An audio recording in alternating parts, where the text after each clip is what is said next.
कर्मयोग है, इसका थोड़ा सा भी अनुष्ठान यदि किया जाए तो वह मनुष्य को जन्म मरण रूप महान भय से बचा लेता है, उसकी रक्षा कर लेता है और इसके आरंभ का भी नाश नहीं होता। आरंभ का नाश नहीं होता, इसका मतलब क्या है? इसका अर्थ है कि अगर किसी के इस तरह का उद्देश्य हो जाए कि मुझे अपना कल्याण ही करना है और वह केवल दूसरों के हित की दृष्टि से बिना बदले में कुछ चाहे, न इस लोक में न परलोक में, इस तरह से यदि उसका उद्देश्य भी बन जाता है तो इसको कहते हैं आरंभ। तो सत वस्तु का उद्देश्य भी सत ही होता है। तो इसलिए ये कर्मयोग अर्थात सेवा रूप जो धर्म है, ये महान भय से उद्धार करने वाला है और इसका उद्देश्य बन जाए तो इसका आरंभ है, ये भी मनुष्य का उद्धार करता है। उद्धार से उसको निराश होने की आवश्यकता नहीं है। इसका अर्थ ये नहीं है कि वो केवल उद्देश्य बनाएगा, आगे उसको काम में नहीं लेगा। अर्थ ये है कि इसकी इतनी महिमा है, मन में समता प्राप्त करने की जो लालसा उत्कंठा लगी है, उसी को समता का या इस बुद्धि योग का या इस कर्मयोग रूप महान साधन का आरंभ समझना चाहिए। तो इसमें ये बात कही है कि इसका थोड़ा सा भी अनुष्ठान है वो महान भय से रक्षा कर देता है।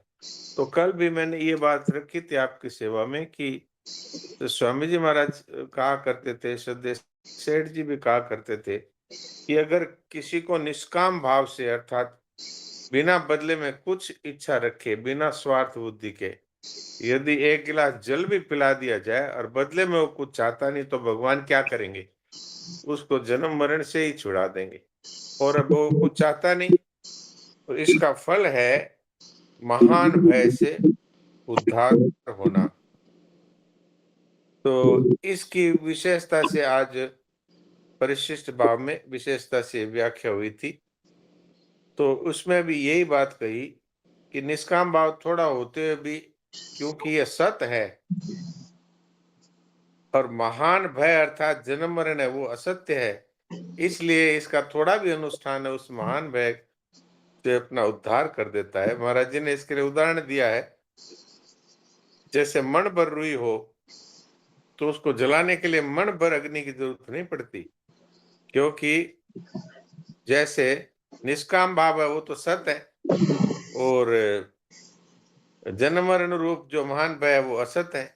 ऐसे ही यहाँ पर जो मन भर रुई है उसको जलाने के लिए मन भर अग्नि की जरूरत नहीं है, क्योंकि अग्नि सत है और रुई असत है, इसलिए एक दिया सलाई से ही वो जल जाएगी।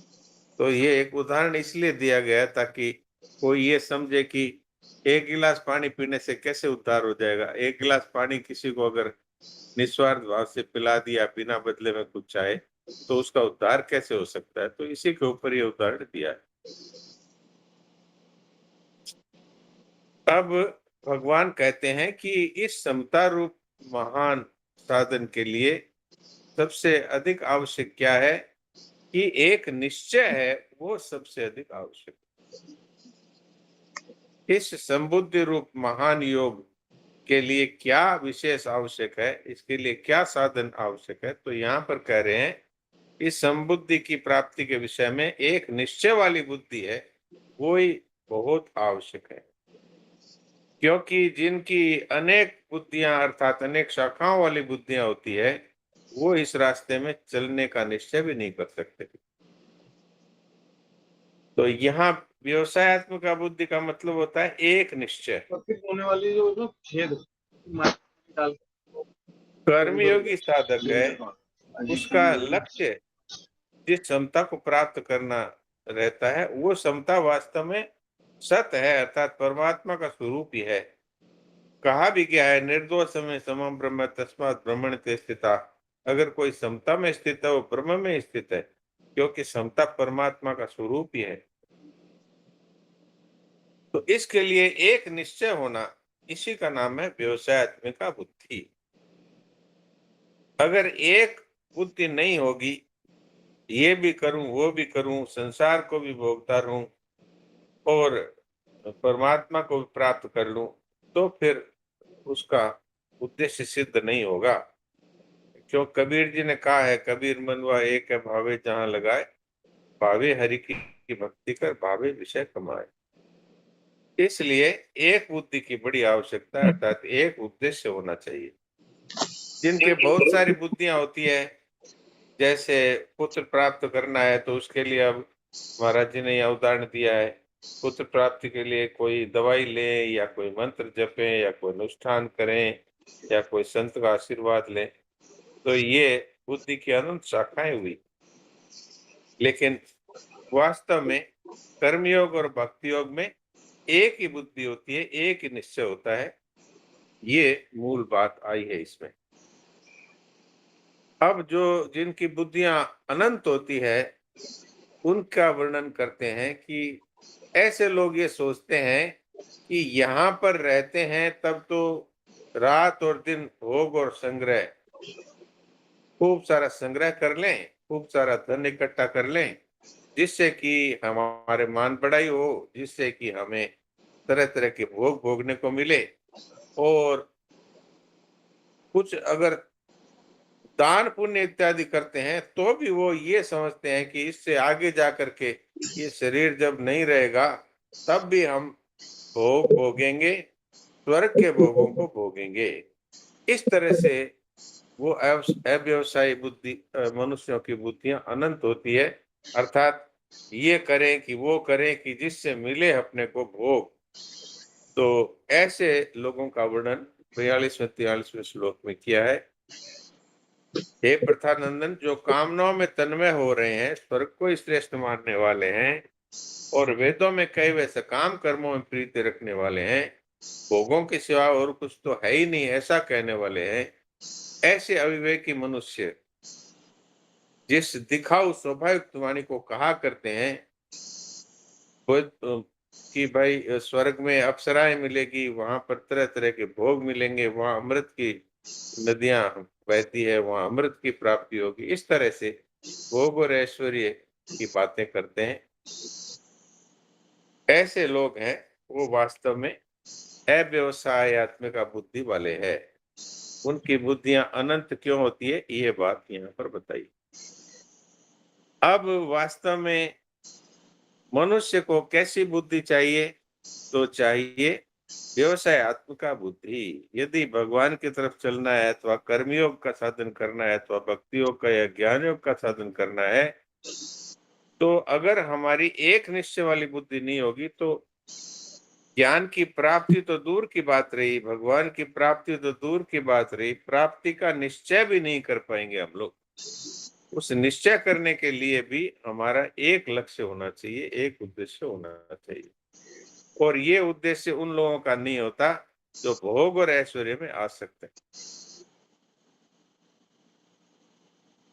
ये 44वें श्लोक में भगवान कहते हैं कि भोगेश्वर्य प्रसक्ता नाम तया प्रतिचेतसाम व्यवसायत्मिका बुद्धि समातो न विधीयते। इस दिखाऊ शोभा युक्त वाणी से जिनका अंतःकरण हर लिया गया है, अर्थात भोगों की तरफ खींच गया है, तथा जो भोग और ऐश्वर्य में अत्यंत आसक्त है, ऐसे लोगों की परमात्मा में एक निश्चय वाली बुद्धि नहीं होती।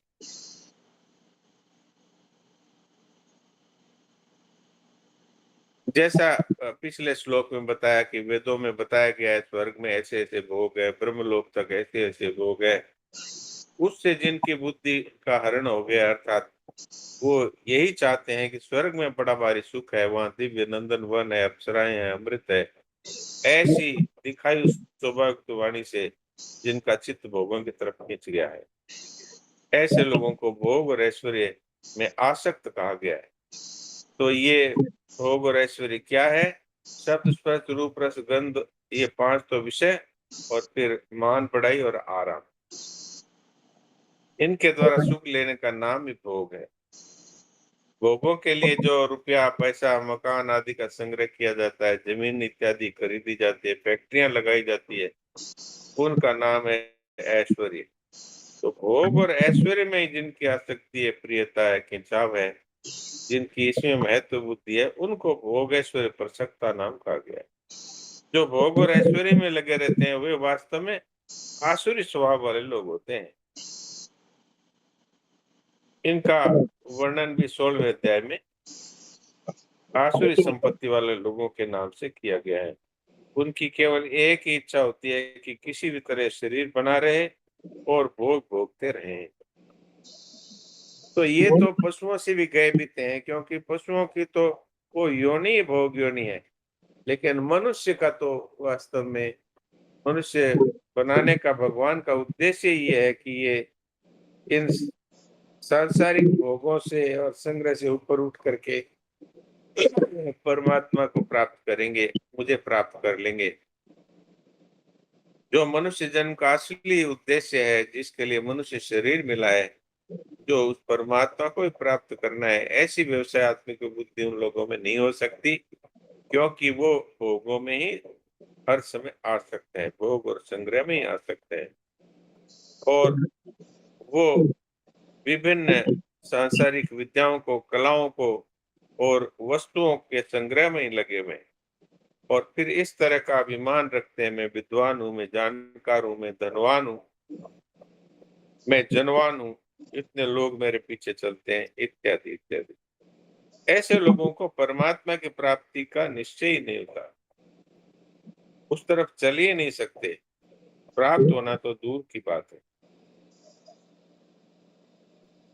वास्तव में मनुष्य के अपने कल्याण में अगर कोई सबसे बड़ी बाधा है तो वो भोग और ऐश्वर्य की इच्छा है, यही बाधा है। महाराज जी ने जो उदाहरण दिया है, जाल में फंसी हुई मछली जिस तरह आगे नहीं बढ़ सकती, ऐसे भोग और संग्रह में फंसे हुए मनुष्य परमात्मा की तरफ नहीं बढ़ सकते, और बढ़ना तो दूर रहा, परमात्मा की तरफ चलने का निश्चय भी नहीं कर सकते। जो संसार को सच्चा मानता है, उसको फिर कैसे अब उद्धार होगा उसका, तो उसके लिए कर्मयोग बताया है। जो संसार को सच्चा मानता है उसके लिए कर्मयोग शीघ्र सिद्धि देने वाला है। अर्थात अगर वो ये माने कि जो कुछ भी मुझे मिला है ये सब संसार की सेवा के लिए मिला है, तो वो सबकी सेवा में सबकी हित की दृष्टि से कार्य करे, बदले में कुछ न चाहे, तो उसको समता रूप सिद्धि की प्राप्ति हो जाएगी, जो कि मनुष्य जीवन का परम लक्ष्य है। और उसी से ही उसको तत्व ज्ञान हो जाएगा। उसमें मूल बात क्या है कि दूसरों के सुख से सुखी होना, दूसरों के दुख से दुखी होना, अर्थात करुणित होना। यही वास्तव में कर्मयोग का सिद्धांत है। तो मूल बातें आपकी सेवा में रख दी, अब कोई विशेष प्रश्न हो तो करें।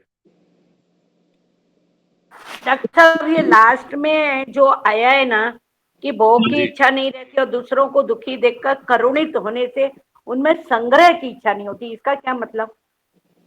इसका मतलब ये है कि जो दूसरे मनुष्यों को, निर्धन व्यक्ति को देख करके जिनको दया आ जाएगी, वो क्या हाँ, धन का संग्रह करके अपने पास पकड़ के रख पाएंगे?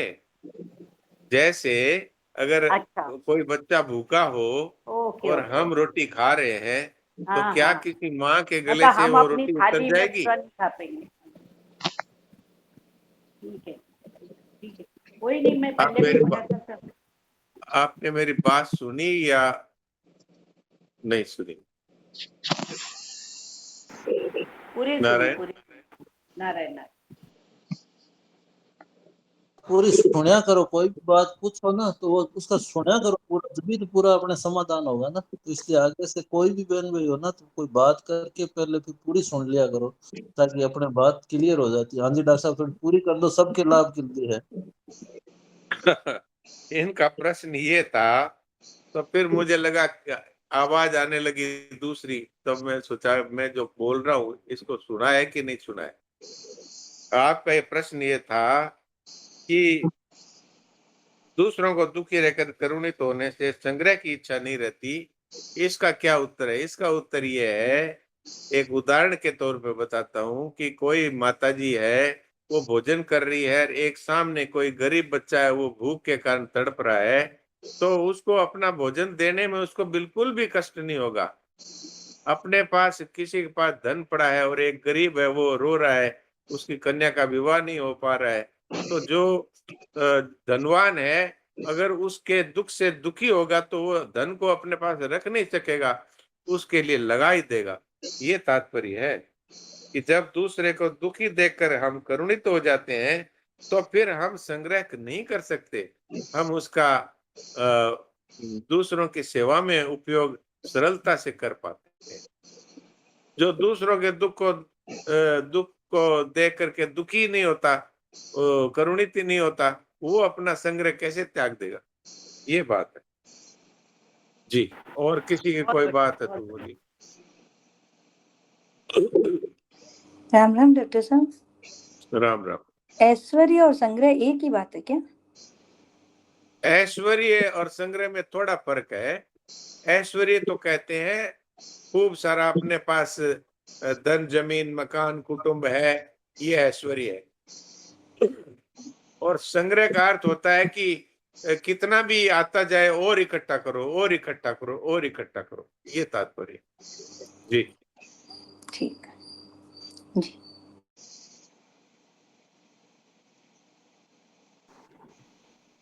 डॉक्टर साहब 123 प्रश्न ऊपर ही ऊपर आया कि वास्तविक उद्देश्य एक ही होता है, और जब तक वो वास्तविक नहीं होता जब तक कई उद्देश्य होते हैं, तो वास्तविक वही मतलब परमात्मा प्राप्ति वाला ही वास्तविक उद्देश्य है क्या?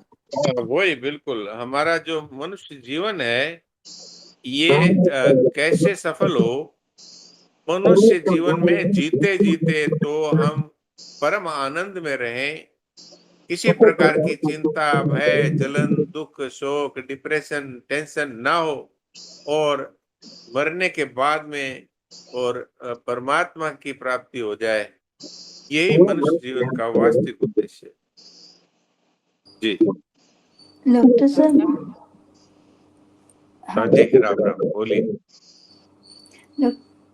डॉक्टर साहब, इसमें ना भोग के अंदर में 5 विषय बताए, और मान बढ़ाई और शरीर का आराम, यही बताया ना? हाँ, 5 हाँ, तो भोग का इसमें मतलब यह है कि शब्द, स्पर्श, रूप, रस, गंध, इनका आनंद लेना, और हम आराम से जीते रहें, और लोग हमारे को मान सत्कार खूब दें, और मेरा नाम पूरे विश्व में फैल जाए। इस तरह की जो बात है, वही वास्तव में उन्हीं को भोग और ऐश्वर्य कहा गया है, या भोग का मूल रूप से भोग का ऐश्वर्य है कि रुपया, पैसा, धन, जमीन इत्यादि खूब मेरे पास हो, इसका नाम ऐश्वर्य। और ये 5 भोग और मान बढ़ाई और आराम की इच्छा। जी। जी। डॉक्टर प्रणाम। हाँ, प्रणाम। पहले कोई माता जी बोले हैं क्या? जी, मैं बोल रही थी वंदना। थोड़ा तेज आवाज में बोलिए वंदना जी। अच्छा, राम राम, राम राम डॉक्टर साहब, अब आवाज ठीक है? हाँ, अब आ रही है, अब आ रही है। मैं ये बोल रही थी, जैसे हम सब जो यहाँ पे इतने लोग बैठे हुए हैं, जो हाँ, हर समय जुड़ते हैं, तो हम ये मान के चले कि हमारी एक निश्चयात्मक बुद्धि हो गई है, या फिर मतलब जैसे यहाँ पे जब जुड़ते हैं तब तो यहाँ पे यहीं पे ही रहते हैं, पर हाँ, जब आगे समय में बाकी संसार में भी जाते हैं, बच्चों के बीच में भी जाते हैं, तो संसार की बातें भी थोड़ी बहुत करते ही हैं। तो ये क्या हमारी अभी भी 2 बुद्धि है, या फिर एक माने कि हाँ, यहाँ पे महत्व तो हमें हमें ये है कि हमें हर समय यहाँ पे जुड़ना है, सब कुछ सुनना है, तो इसका मतलब भगवान की प्राप्ति करनी है। इस चीज़ का अंदर में महत्व है, पर संसार में रहकर संसार में भी रहना पड़ता है। तो ये एक बुद्धि हुई या फिर 2 हुई? इसमें मेरा थोड़ा संशय था मेरे को। इसमें सबको अपने अपने बारे में सोचना चाहिए। इतने सारे लोग जुड़ते हैं, सबकी हो गई क्या, ये बात नहीं सोचनी चाहिए, क्योंकि किसी के बारे में कोई नहीं जानता। ये स्वयं की स्वयं संवेद्य स्थिति है। अपना निरीक्षण खुद करके देखें कि जब धन चला जाता है तो उस समय में क्या मैं दुखी होती हूँ? अगर मैं दुखी होती हूँ तो इसका मतलब यह है कि अभी तक परमात्मा की प्राप्ति का एक निश्चय नहीं है, धन की प्राप्ति भी होना चाहिए, ये निश्चय है। जहाँ पर संग्रह की बात आती है, मान लो घर में 2-3 बहुएं हैं और एक सास है, वो किसी एक बहू को कुछ धन दे देती है, तो दूसरी बहू के मन में दुख हो जाता है। इसका अर्थ है कि अभी भी उसको परमात्मा की प्राप्ति की तीव्र इच्छा नहीं है, अभी भी धन प्राप्ति की इच्छा पड़ी है। एक बहू का विशेष सम्मान करती है सास, बहुत बड़ाई करती है, तो मन में दुख होता है। इसका अर्थ है अभी मान बढ़ाई की इच्छा है। तो दूसरे सब लोग जो सुन रहे हैं वो सब के सब एक निश्चय वाले होते हैं या नहीं, ये प्रश्न कोई खास काम का नहीं है, क्योंकि वास्तव में सब लोगों के बारे में कोई जानता नहीं। यहाँ तक कि अगर हम हमारे बीच में कोई जीवन मुक्त महापुरुष है, उसको भी हम नहीं पहचान सकते।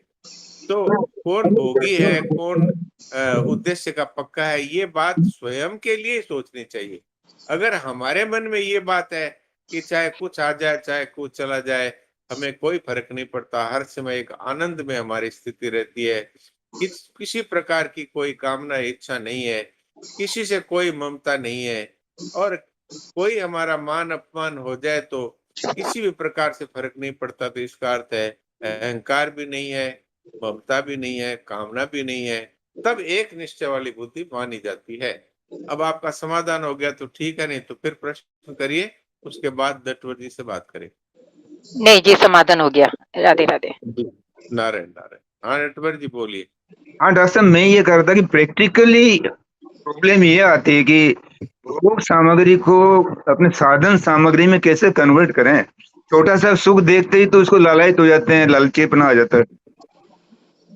जब ये बात हमें मालूम है कि भोग को देखते ही हमारे मन में लालच आ जाता है, तो ये बात मालूम है, तो अब अपने जीवन में क्या ये निश्चय हो गया कि असत के पीछे हमें नहीं दौड़ना है, केवल सत वस्तु परमात्मा की तरफ ही चलना है।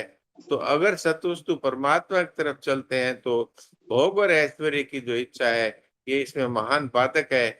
इसलिए आज से हमें भोग और ऐश्वर्य नहीं चाहिए, इस तरह का पक्का निश्चय करेंगे, तभी हम उस रास्ते पर चलने का उद्देश्य बना पाएंगे, और तब उद्देश्य बनेगा तब हम उस रास्ते पे चल पाएंगे।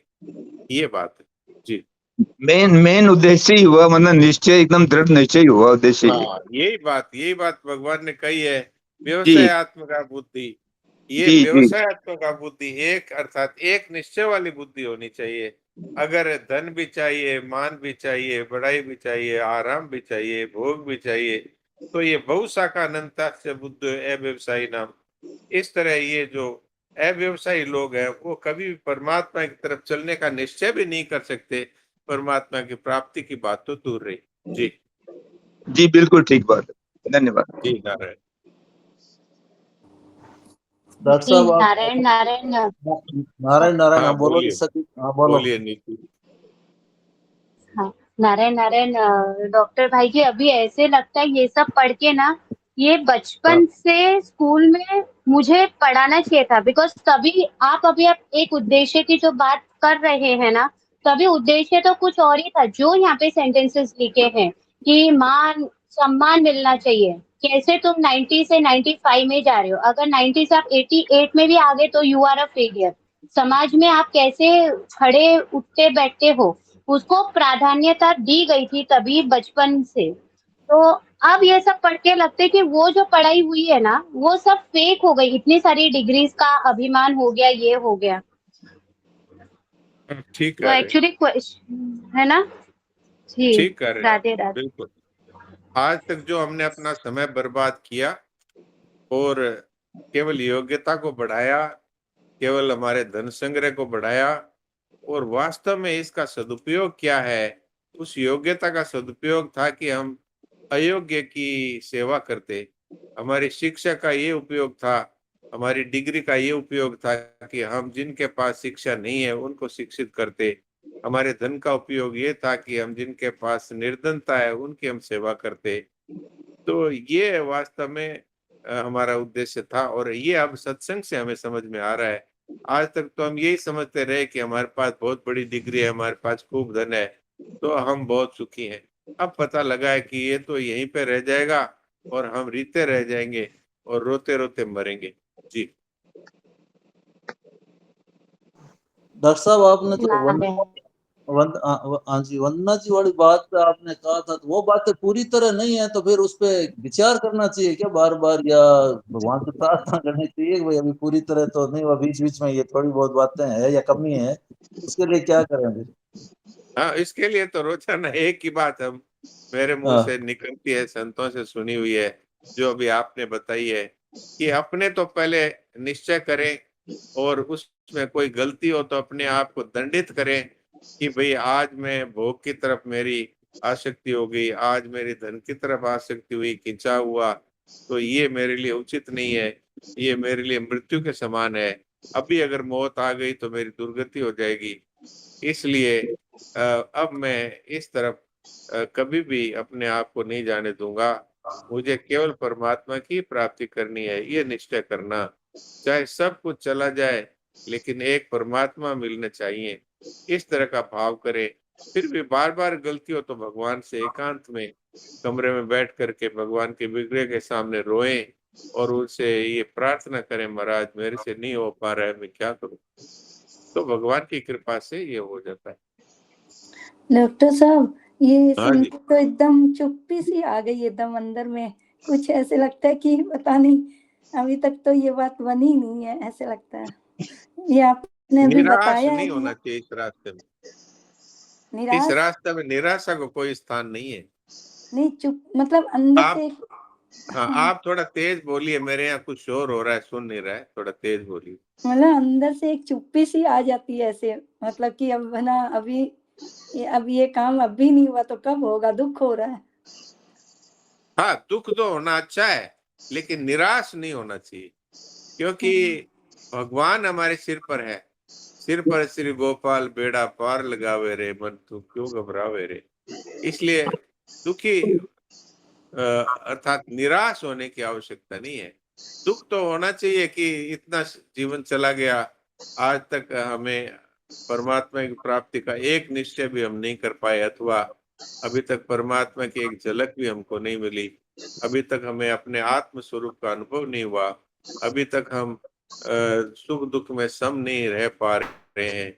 इस तरह से हम्म, दुख तो होना चाहिए, लेकिन हम्म, निराशा नहीं होनी चाहिए, क्योंकि संतों की ऐसी कृपा है कि तत्काल परमात्मा की प्राप्ति हुए ऐसे ऐसे साधन हम लोगों के सामने संतों ने बताए हैं। इसलिए दुखी होना तो ठीक है, लेकिन निराश नहीं होना चाहिए। जी। जी, भगवान ने तो ये कहा है, ऐसा ब्राह्मी स्थिति पार्थ नैनाम प्राप्य विमुह्यति स्थित्वा शामंत कालेपि अंत कालेपि ब्रह्म निर्वाण मृच्छति। अगर कोई इस तरह की ब्राह्मी स्थिति को, कैसी ब्राह्मी स्थिति कि विहाय कामान ये सर्वान, नहीं वो दूसरे अध्याय का 71वां श्लोक सुनिए। विहाय, हाँ, जो पुरुष हाँ, संपूर्ण विहाय, कामनाओं को त्याग कर हाँ, मन विहाय पर कामान स्थिर ये सर्वान पुमान् सृति निष्प्रिय निर्मम निर्ममो निरहंकार से शांति में दिगच्छति। ऐसा ब्राह्मी स्थिति पार्थ नैनाम प्राप्य विमुह्यति स्थित्वा स्याम अंत काले ब्रह्म निर्वाण मृच्छति। अंतकाल में भी हम भगवान की प्राप्ति कर सकते हैं, तो इसलिए निराश होने की जरूरत नहीं है।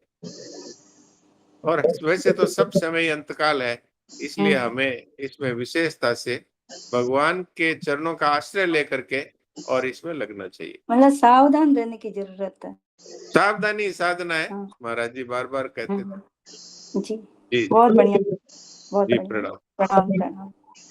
बहुत तो बढ़िया डॉक्टर समय साहब, भी इन हो गया। बातों से, हाँ इन बातों से डॉक्टर साहब जो होती है ना चर्चा, इनमें इन बातों से दृढ़ता आ जाती है, नहीं तो एकदम थोड़ी बहुत हाँ कमी होती है, बस बहुत अच्छी है। हाँ, हाँ हाँ बिल्कुल। ये जो है ना, परस्परम भावयन्त श्रेय परम वाप्स्यते, भगवान ने इसलिए कहा है।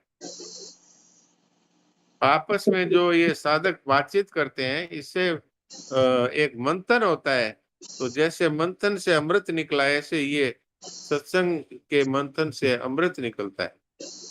जी। बहुत बढ़िया बात।